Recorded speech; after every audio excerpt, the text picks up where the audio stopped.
मरुणीं सुवर्णरस्रजां चन्द्रां हिरण्मये लक्ष्मीं जातवेदो महावः कामावः जातवेदो लक्ष्मीमनवः हिरण्यवर्णां मरुणीं सुवर्णरस्रजां चन्द्रां हिरण्मये लक्ष्मीं जातवेदो महावः कामावः जातवेदो लक्ष्मीमनवगामिनीं यस्यां हिरण्यं विन्देयं कामस्वं पुरुषानहम् अश्वपूर्वारथमध्य अश्विनादप्रबोधिनीं श्रियं देवी मुखफये शीर्मा देवीं दुषः कामिषोष्मितां हिरण्यप्राहारां माद्रां झलन्त्रीं तृप्तां तत्पयन्त्रीं पद्मेष्ठितां पद्मवर्णां त्वामिहो पद्मयेत्रियं चन्द्रां प्रभाषा यशसां जलन्त्रीं श्रियं लोके देवदुष्टामुदारां तां पद्मनीं शरणमहं प्रपद्ये अलक्ष्मीन्मे नश्यतां मृणे आदित्यवर्णे तपसोऽभिजातो वनस्पतिस्थलवृक्षोतबिल्वः तस्य बलानि तपसानुदन्तु मायान्तरायाक्ष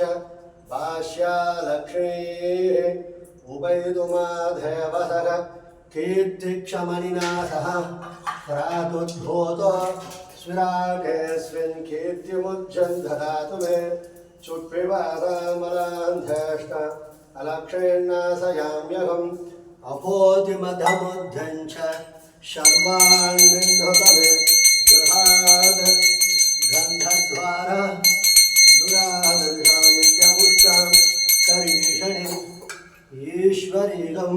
सर्वभूतानां त्वामिहो वक्वयेश्चयं चन्द्रां प्रभासा यशसां जलन्त्रीं श्रियं लोके देवदुष्टाम् उदारां तां पद्मनीभिं शरणमहं प्रपद्ये अलक्षिण्ये नश्यतां मृणे आदित्यवर्णे तपसोऽधिजातो वनस्पति स्थलवृक्षोतबिल्वः तस्य फलानि तपसानुदन्तु मायान्त रायाक्ष भाष्या लक्ष्मीः उभयतुमाधेवसर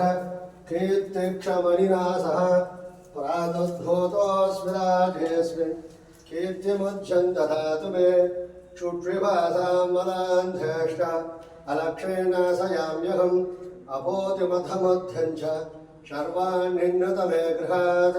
गन्धद्वारां दुराधर्ष नित्यपुष्टां करीषणिम् ईश्वरीगं सर्वभूतानां त्वामिहो वक्वयेश्चयं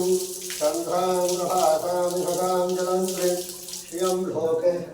देवदुष्टामुदारां तां पद्मनीभिं चरणमहं प्रपद्ये अलक्षिण्ये नश्यतां मृणे आदित्यवर्णे तपसो द्विजातो वनस्पति स्थलवृक्षोतबिल्वः तस्य फलानि तपसानुदन्तु मायान्तरायाक्ष भाष्या लक्ष्मीः उभयतुमाधेवसः कीर्तिक्षमणिना सह प्रादुर्भूतोऽस्मिराटेऽस्मिन् कीर्तिमुज्जन् तथा